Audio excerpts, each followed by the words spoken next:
ప్రపంచవ్యాప్తంగా good Friday జరుపుతున్నారు. Not only Christians but also everywhere over the world.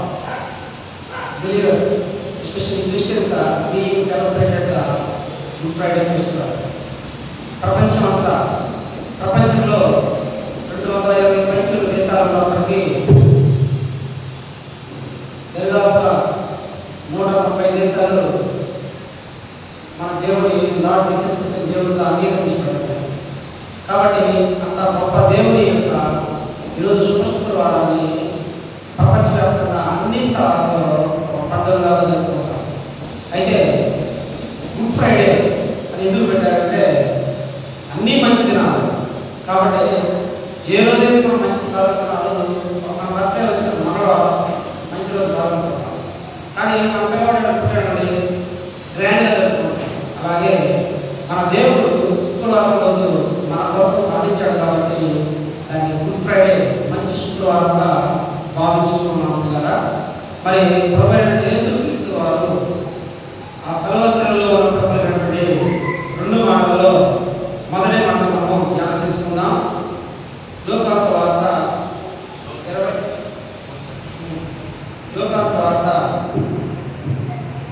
23వ అధ్యాయము 34వ వచనం మంచి కదా. లూకాసు వార్త 23వ అధ్యాయము 34వ వచనంలో ఈ విధంగా రాయబడింది. యేసు, తండ్రి, వీరేమి చేయించున్నారో వీరు ఎరుగురు కనుక వీరిని క్షమించుమని చెప్పాను. O father, forgive them, they do not know what they are doing. తండ్రి, వీరేమి చేయించున్నారో వీరు ఎరుగురు, వీరిని క్షమించుమని చెప్తున్నాడు. మరి వాళ్ళు ఏం చేయించున్నారో ప్రభువు తెలుసు, మనకందరూ తెలుసు. నీతిమంతుడైనటువంటి మన యేసుక్రీస్తుని 2 దొంగలతో పాటుగా అతిక్రమం చేసిన వారిగా నేరం మోపి ఆ కలువరిలో ఆ కాలు చేతుల్లో మేకులు తిప్పి అంత శిక్ష విధించినప్పుడు కూడా తండ్రి ఏం చెప్తున్నాడంటే, ప్రభు ఏం చెప్తున్నాడంటే, తండ్రి, మీరేమి చేయించున్నారో వీరు ఎరుగరు, వీరిని క్షమించిన. ఎంత గొప్ప శిక్ష అండి, ఎంత గొప్ప మాట అండి. అంటే ఈ మొదటి మాటలో మనం గమనించాలంటే క్షమించడం. మనం ప్రతి ఒక్కరూ కూడా క్షమించగలిగేటువంటి ఒక గుణాన్ని అలవర్చుకోవాలి ఉండాలి. క్షమించడం అనేటువంటిది చాలా ఉన్నతమైన లక్షణం. అందరూ క్షమించగలరా? ఆలోచన చేయండి కదా. ఈ రోజులు ఎలా ఉన్నాయంటే పంటికి పన్ను, దెబ్బకి దెబ్బ, పక్కకి పద అన్నటువంటి రోజు. అలాంటి ఈ రోజుల్లో అంత గొప్ప శిక్షని దేవుడు ఇస్తున్నప్పటికీ కూడా దేవుడు ఏమని పలికాడంటే, తండ్రి, మీరేమి చేయించున్నారో మీరు క్షమించండి. చూడండి, దేవుని యొక్క పరిస్థితి ఎలా ఉందంటే ఆ సందర్భంలో కదలే స్థితిలో ఉన్నాడు. 3 వేగుల మధ్య ఆ కలవరి విలువలో వేలాడుచున్నాడు. మరి ఆ స్థితిలో ఉన్నప్పుడు దేవుడు ఏం చేసేవాడు అంటే తండ్రికి ప్రార్థన చేసేవాడు ఉన్నాడు. తనకి ఆ శిక్ష విధించిన వాళ్ళని క్షమించమని ప్రార్థన చేసేవాడు ఉన్నాడు.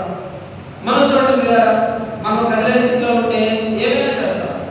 జాబ్కి వెళ్తాము, ప్రయాణాలు చేస్తాము, అక్కడికి వెళ్తాము, ఎక్కడికైనా వెళ్తాము. కానీ కదలే స్థితిలో ఉంటే మనం ఏ విధంగా ఆలోచిస్తాం? నాకేంటయ్యా ఈ పరిస్థితి, దేవుడా నేనేం పాపం చేశాను అని ఎంతో వేదనతో పోయి పుల్లి కుసించిపోయేవారు ఉంటారు. కానీ దేవుడు ఏం చేస్తున్నాడు? దేవుడు ప్రార్థన చేసేవాడుగా ఉన్నాడు.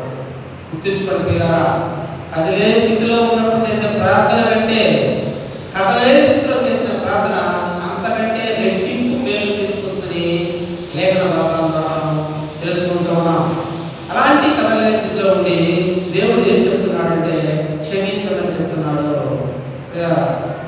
మరి మనమైతే శ్రమలో ఉన్నప్పుడు మాత్రమే ప్రార్థన చేస్తాం, శ్రమలో ఉన్నప్పుడు కష్టాలు వచ్చినప్పుడు మనం ప్రార్థన చేస్తున్నాం. అంత మాత్రమే ఇక్కడ శ్రమలో ఉన్నప్పుడు మనం ప్రార్థన చేయాలనేటువంటి నేర్చుకోవాలి. మనల్ని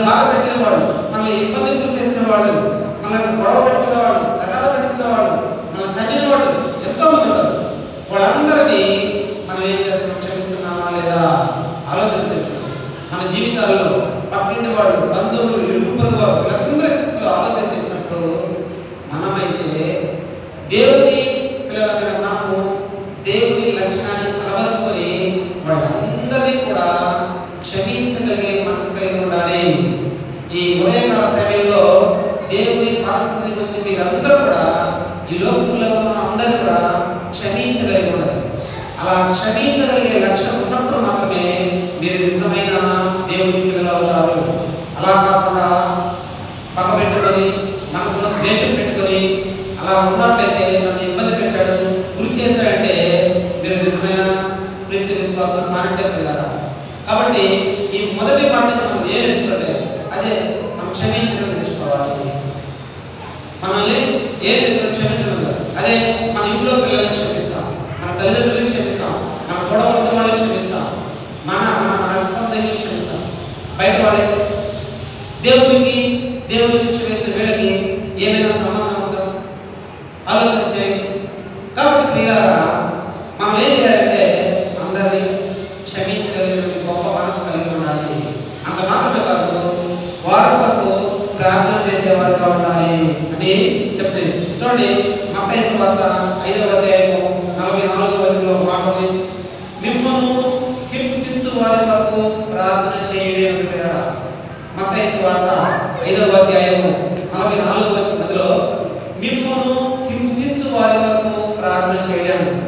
మనల్ని ఇబ్బంది పెడతారు శ్రమ విషయంలో కానీ, ఒక ఇంటి ప్రాణి విషయంలో కానీ, ఉద్యోగ విషయంలో కానీ, ఇంకా అనేక విషయాల్లో మనల్ని బాధపెట్టేవాడు, మనం టార్గెట్ చేస్తున్న ఉద్యోగులు.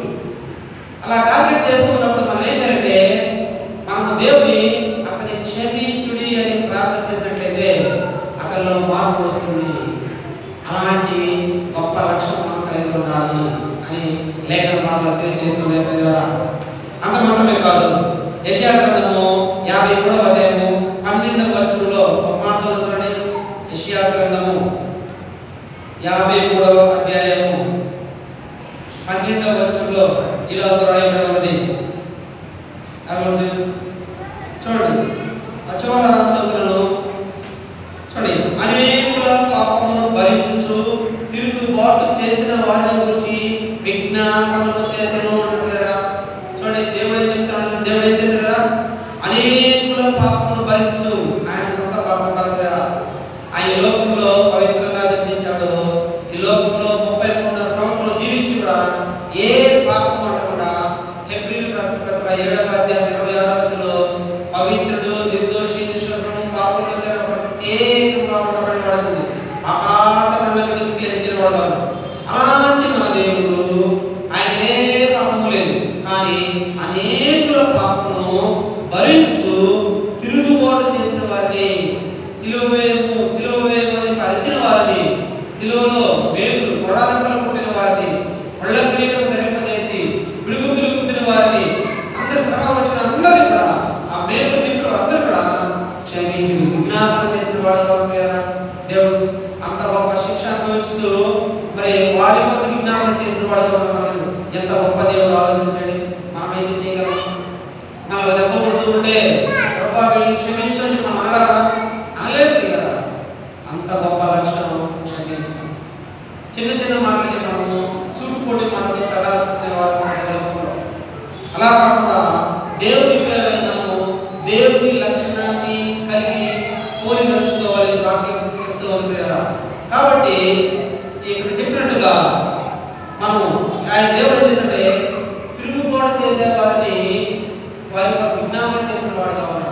మరి మనం కూడా మనల్ని ఇబ్బంది పెట్టేవారు కాదు, మనల్ని హింసలు గురి చేసేవారు కాదు, మన మీద మరి కయ్యానికి పాల్గొనే వారందరూ కూడా మనం ప్రార్థన చేసేవారుగా ఉండాలి.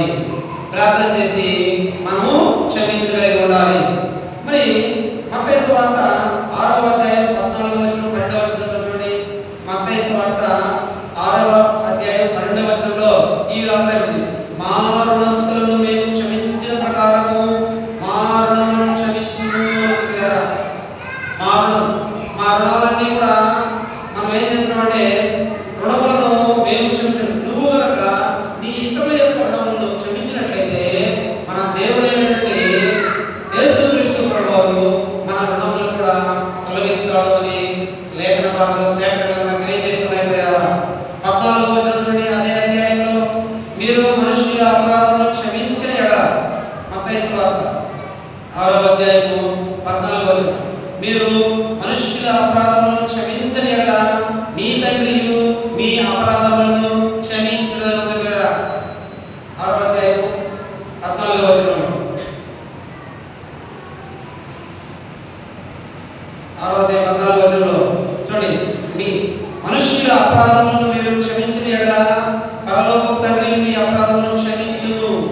నీవు కనుక మనుషుల యొక్క అపరాధములను క్షమించినట్లయితే నీ యొక్క అపరాధములను కూడా దేవుడు క్షమించేవాడుగా ఉంటాడు. మీరు క్షమించకపోతే దేవుడు కూడా అలాగే క్షమించలేదు. కాబట్టి మనము ఈరోజు ఈ మొదటి మాటను మనం ఏం నేర్చుకోవాలంటే, మనము మనుషుల యొక్క అపరాధములను మనం క్షమించగలిగి ఉండాలి. వారిని క్షమించి వారి కొరకు ప్రార్థన చేసేవారుగా ఉండాలి. దేవుడైతే ఈ లోకంలో ఉన్నప్పుడు మత్తయి 19వ అధ్యాయంలో పక్షవాయువు గల దేవుడు చెప్పాడంటే, నా కుమారుడా నీ పాపములు క్షమించబడి ఉన్నవి అని చెప్పన్నాడు. దేవుడు ఈ లోకంలో ఉన్నప్పుడు డైరెక్ట్ గా చూడండి, భూమి మీద మనుషుల యొక్క పాపములను తొలగించు అధికారం దేవుని పొందని లేఖనాలు స్పష్టంగా తెలియజేస్తున్నాయి. మరి అలాంటి అధికారం కలిగిన దేవుడు పక్షవాయువు గల దేవుడు చెప్పాడంటే, నీ పాపములు క్షమించబడి ఉన్నవి అన్నాడు.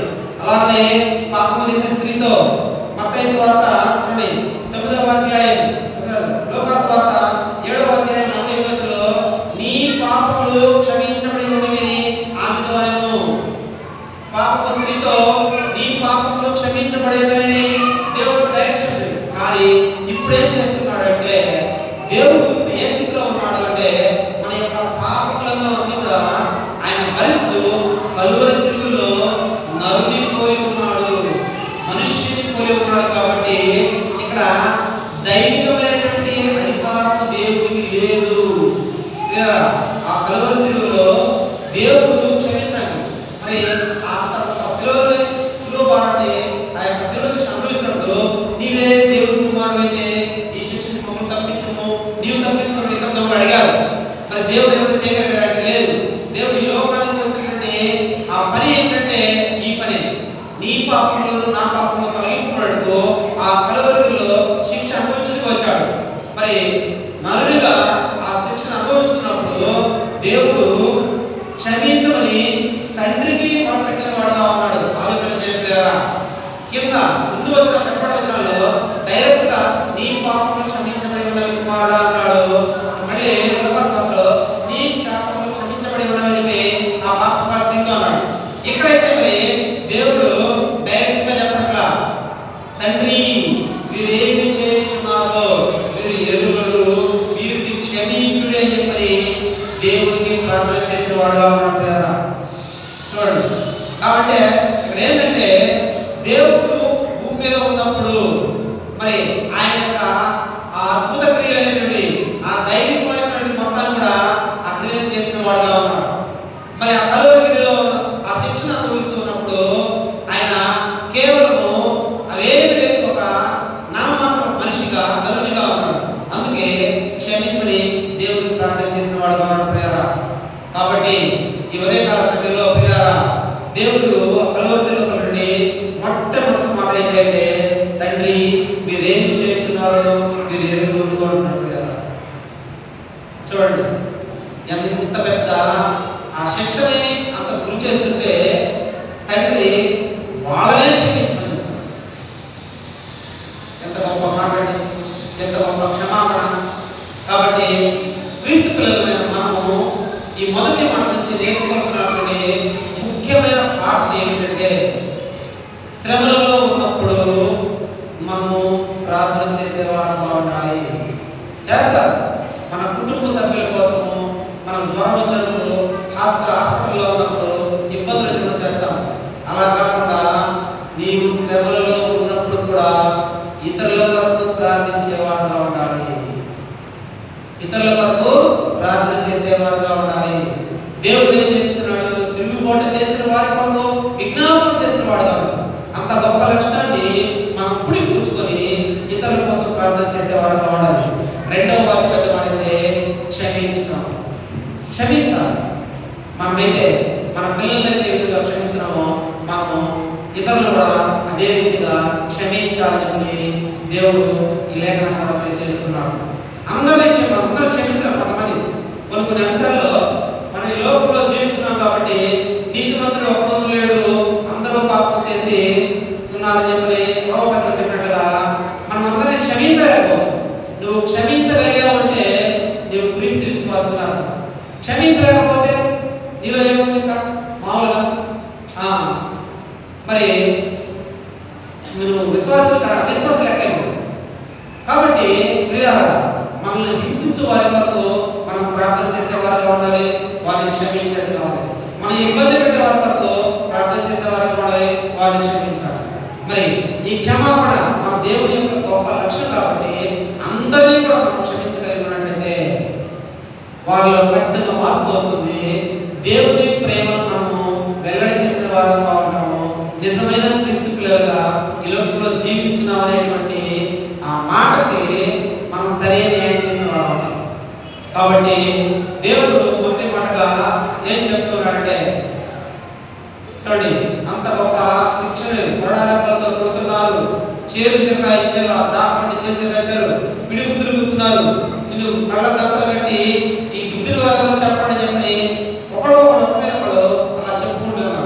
కానీ అవన్నీ చూస్తూ కూడా దేవుడు ఏం చేశాడంటే వారైతే ప్రార్థన చేస్తున్నారు. తండ్రి, మీరు ఏం చేస్తున్నారు, మీరు ఎరుగరు, మీరు క్షమించారు. కాబట్టి సహోదరులారా, మొదటి మాట నుంచి మనం నేర్చుకోవాలంటే మనం శ్రమలో ప్రార్థన చేయాలి. అంటే ఎంత పెద్ద ఇబ్బంది వచ్చినా కూడా, ఎంత పెద్ద నష్టం కలిగినా కూడా వాళ్ళందరూ కూడా క్షమించేటువంటి గొప్ప మనసు కలిగి ఉండాలనేటువంటిది దేవుని యొక్క ఇష్టంగా ఉంది. ఆ ఇష్టాన్ని మనం నేర్చుకోవాలి. మనం నేర్చుకొని మనం దాన్ని నడుచుకునే వారుగా ఉంటే మనం దేవుని ప్రేమను, దేవుని యొక్క విశ్వాసాన్ని మనము ఖచ్చితంగా సాధించిన వారుగా ఉంటాం. రెండవ మాట చూసుకున్నట్టయితే చూడండి, దేవుడు మరి అంత గొప్ప శిక్ష అనుభవించు. రెండవ మాట ఏం చెప్పాడంటే లూకాసు వార్త 23వ అధ్యాయము 43వ వచనం చూడండి. లూకాసు వార్త 23వ అధ్యాయము 43వ వచనంలో ఈ విధంగా ఉంది. అందుకు ఆయన వారితో, నేడు నీవు నాతో కూడా పరదేశంలో ఉండువని నిశ్చయముగా నీతో చెప్పుచున్నాను అన్నారు. చూడండి, నేడు నీవు నాతో కూడా పరదేశంలో ఉండువని నిశ్చయముగా నీతో చెప్పుచున్నాను అన్నారు. ఈ రెండవ మాట పలికినటువంటి ఆ స్థితి గమనించండి. ఆ దేవుడికి రెండు పక్కల ఇద్దరు దొంగలు కూడా సిలువ వేయడం జరిగింది. సిలువ వేయడం జరిగినప్పుడు అక్కడ దొంగలు ఏం చెప్తున్నారంటే, నిన్ను నీవు రక్షించుకో, మమ్మల్ని రక్షించు, నీవు దేవుని బిడ్డవు కదా అని చెప్పి చెప్తూ ఉన్నారు. అలాగా ఇద్దరు కూడా దూషించే వారు. అయితే ఆ దూషించిన వారిలో ఆ దొంగ మొదటి మాటను పట్టుకున్నాడు. మొదటి మాట ఏంటి? ఇంత పెద్ద శిక్షణ వేస్తూ కాలు చేతుల్లో వేపులు దిప్పుతున్నప్పుడు కూడా, తండ్రి వీరేమి చేస్తున్నారో వీరు ఎరుగరు, వీరిని క్షమించని పలికిన మాట చూసి ఆశ్చర్యపోయాడు కదా. ఆశ్చర్యపోయి, అమ్మో, ఇది ఇంత గొప్ప క్షమించడం అయితే మామూలు విషయం కాదు అని మనం తెలుసుకొని అప్పటికప్పుడే దేవుడు ఏమన్నాడంటే చూడండి 42వ వచనంలో, ఆయన చూసి, యేసు నీవు నీ రాజ్యంలోకి వచ్చినప్పుడు నన్ను జ్ఞాపకం చేసుకున్నాను.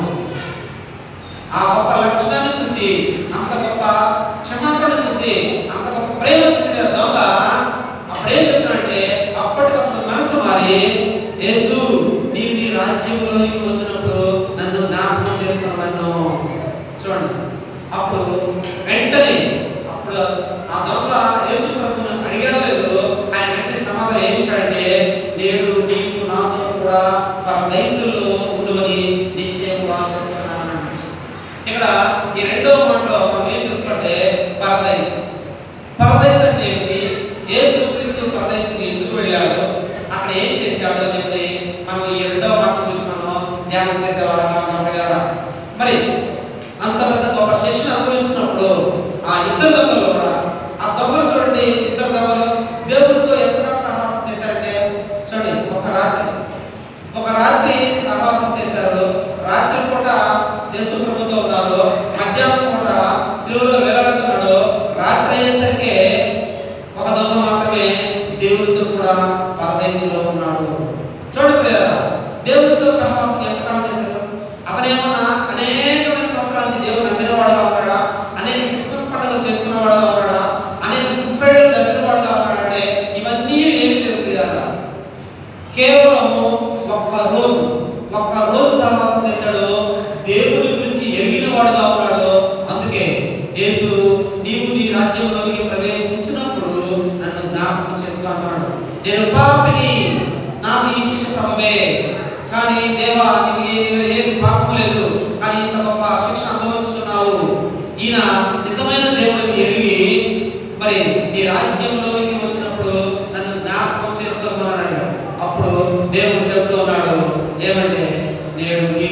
నాతో కూడా పరదేశంలో ఉందమని నిశ్చయముగా చెప్పుచున్నాను. కండిషన్, ఆర్డర్ ప్రాసెస్ ఖచ్చితంగా ఉంటామని.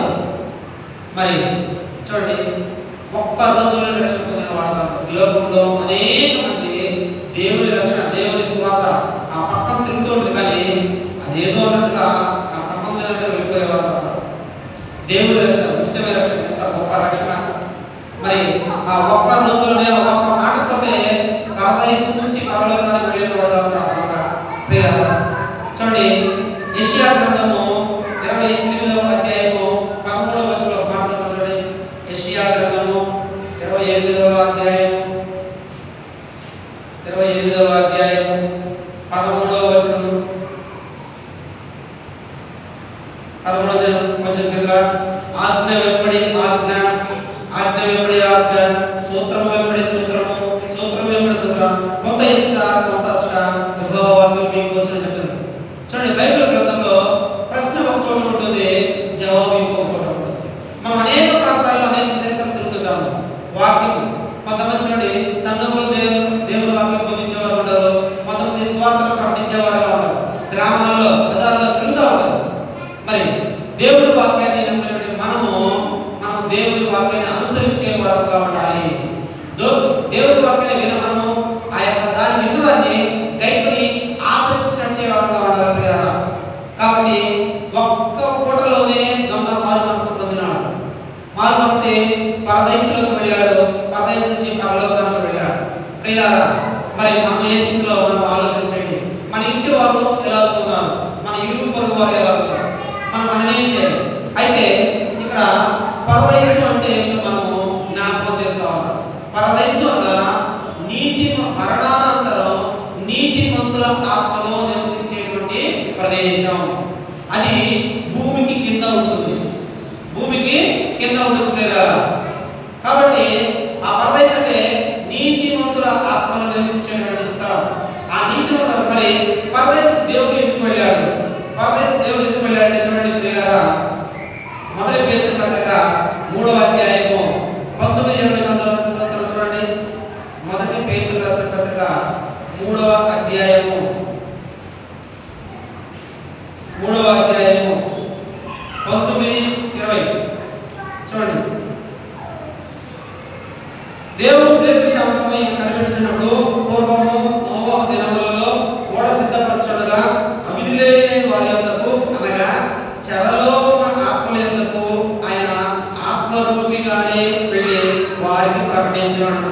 చూడండి, ఆత్మల యొద్దకు దేవుడు ఎలా వెళ్ళాడు? ఆత్మరూపేణ వెళ్ళాడు. మరి భూమి మీద నరులకు చర్యపడానికి నరుని పోలించినప్పుడు ఈ లోకానికి జీవించాడు, ఈ లోకంలో ఉంటాడు పిల్లలు. కాబట్టి పరదేశంలో ఎవరున్నారంటే ఆత్మలు ఉన్నాయి. ఆ ఆత్మలతో సువార్త ప్రకటించడానికి ఆయన ఆత్మరూపేణ వెళ్ళాడు. దేవుడు పరదేశంకి ఎందుకు వెళ్ళాడంటే ఆత్మలను రక్షించడానికి వెళ్ళాడు, ఆత్మలను పరలోకం తీసుకువెళ్ళడానికి వెళ్ళాడు. మరి అక్కడ ఇద్దరు దొంగలు కూడా మొదలు ఏం చేశాడంటే పరదేశంకి తీసుకువెళ్ళాడు. అక్కడ ఆత్మలు ఉంటాయి కాబట్టి ఆత్మరూపేణ వెళ్ళాడు. ఆత్మరూపేణ వెళ్ళి దేవుని వాక్యాన్ని ప్రకటించిన వారు. మరి దేవుడు ఆత్మరూపేణ ఆరోహణ పైకి వెళ్తున్నప్పుడు ఈ అపొస్తలులు ఏం చెప్పండి, మీరు సర్వలోకములకు వెళ్ళి సర్వ సృష్టికి సువార్తను అందించుడే చేశాడు. అదే విధంగా దేవుని యొక్క పని అదే, దేవుని పని మనం చెప్పినవాడు. దేవుడి లోకంలో ఉన్నప్పుడు బోధ చేసిన వాడుగా ఉన్నాడు. అంత మాత్రమే కాదు, ఆయన చనిపోయిన తర్వాత దేవుడు ఆత్మ కనుక ఆయన ఆత్మతో సత్యంతో ఆలోచిస్తాడు కదా. అలాగే ఆత్మరూపేణ ఆ పరదేశం వెళ్ళి అక్కడ ఆత్మలతో సువార్త ప్రకటించిన వాడుగా ఉన్నాడు. అక్కడ నుంచి మరి పరలోక రాజ్య ప్రవేశానికి అందరినీ తోడుకొనిపోయిన వాడుగా ఉన్నాడు మన దేవుడు. కాబట్టి ప్రియ సహోదర సహోదరులారా, మనం ఏంటంటే మనం ఈ రెండవ పాట నుంచి మనం ఏమి పాఠం నేర్చుకోవాలంటే పరదేశం వెళ్ళడానికి ఆ దొంగ ఏం చేశాడు, దొంగ ఏ స్థితిలో ఉన్నాడు, ఎంత కాలంలో నమ్ముకున్నాడు, దేవుడితో పాటుగా పరదేశం వెళ్ళిన వాడుగా ఉన్నాడా లేదా. మరి ఆ దొంగను చూసి మనం ఏం నేర్చుకోవాలి? ఆ దొంగను చూసి, దొంగ చూడండి ఒక్కరోజు సహవాసంతోనే పరదేశం వెళ్ళి పరలోకానికి వెళ్ళిన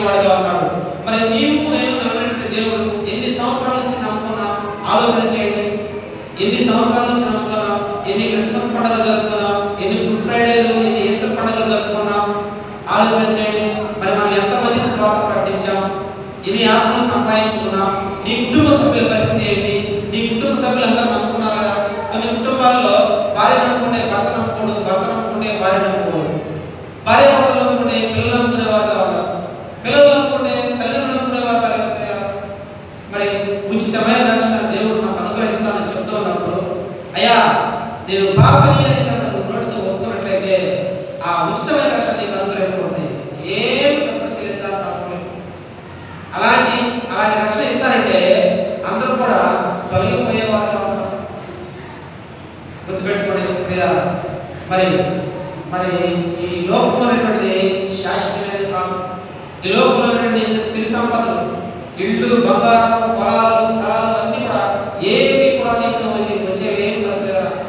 నువ్వు ఈ లోకంలో కొంతకాలం ఉంటానికి ఒక ప్రయాణికులు. నీ ప్రయాణం ముగిసిన వెంటనే నువ్వు దిగిపోయే స్టేజ్ వస్తుంది. ఆ దిగిపోయే స్టేజ్ దేవుడితో ఉన్న స్టేజ్ అయితే నీ జీవితానికి ఎంతో మేలుకరంగా ఉంటుంది. ఆలోచన చేయండి. కాబట్టి ఆ దొంగ మారినట్లుగా ఒకప్పట్లో దొంగవాడు, కానీ ఒక్కటి సమయం కాదు. నువ్వు అనేక సంవత్సరాల నుంచి నువ్వు దేవుడి మందిరానికి వస్తున్నావు, దేవుడు ఎరిగిన వారుగా ఉన్నావు, దేవుడి వాక్యాన్ని ఎరిగిదారుగా ఉన్నావు.